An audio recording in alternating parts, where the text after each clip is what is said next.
সাতকানিয়া আদর্শ উচ্চ বিদ্যালয়টা ছিল সাতকানিয়া তথা বর্তমানে লোহাগাড়া সহ বৃহত্তর সাতকানিয়ার একটি মডেল স্কুল।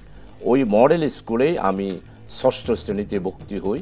এরপরে দশম শ্রেণীতে একদিন জোহরের নামাজ পড়ার জন্য মসজিদে যাচ্ছি। চট্টগ্রাম কলেজের একজন ছাত্র, তাকে আমি চিনতাম না, পরে পরিচয় হয়েছে।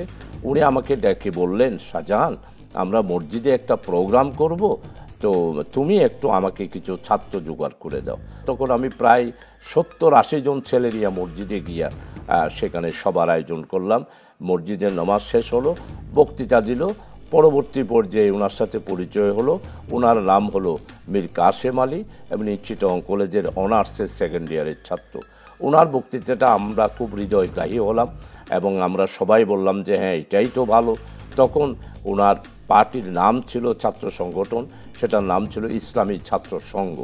তারপরে আমরা এই ইসলামী শব্দটা থাকার কারণেই 70 জন সবাই সহযোগী সমর্থক পূরণ করলাম। পরবর্তী পর্যায়ে আমাদেরকে একটা শাখা করে দিল। শাখাতে সভাপতি করলো আতা রহমান, ক্লাস 10-এরই ছাত্র, আমাকে সেক্রেটারি করলো।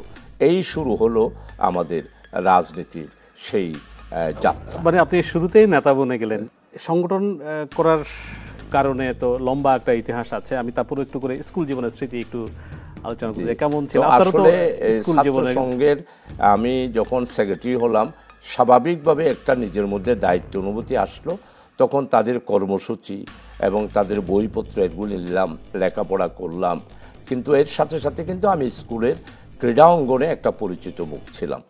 আমি একটু করে কলেজ জীবন এবং পরবর্তীতে রাজনীতি জড়িয়ে পড়া একটু। তো আমি তখন তো এসএসসি ছিল না, তখন ম্যাট্রিক ছিল 1970 সালে।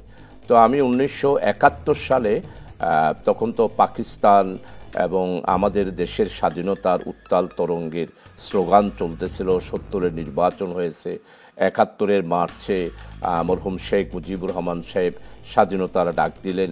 আমরা স্কুল হোস্টেলেই থাকতাম। তো পরবর্তী পর্যায়ে এসএসসি পাশ করার পর 9 মাস সশস্ত্র যুদ্ধ হলো। তো তখন আমরা গ্রামের বাড়িতেই থাকতাম, দেখেছি তখনকার মানুষের দুঃখ, ব্যথা, বেদনা। পরবর্তী পর্যায়ে দেশ স্বাধীন হলো। স্বাধীন হওয়ার পরেই আমি আমাদের ম্যাট্রিক পরীক্ষাটা তখন বাতিল করে দিয়েছিল নতুন সরকার যেটা এসেছিল, গণপ্রজাতন্ত্রী বাংলাদেশের। তখন শিক্ষামন্ত্রী ছিল কামরুজ্জামান সাহেব রাজশাহীর, উনি শিক্ষামন্ত্রী।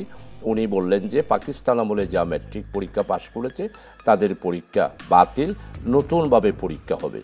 তো নতুনভাবে 500 নম্বরের পরীক্ষার কথা বলল।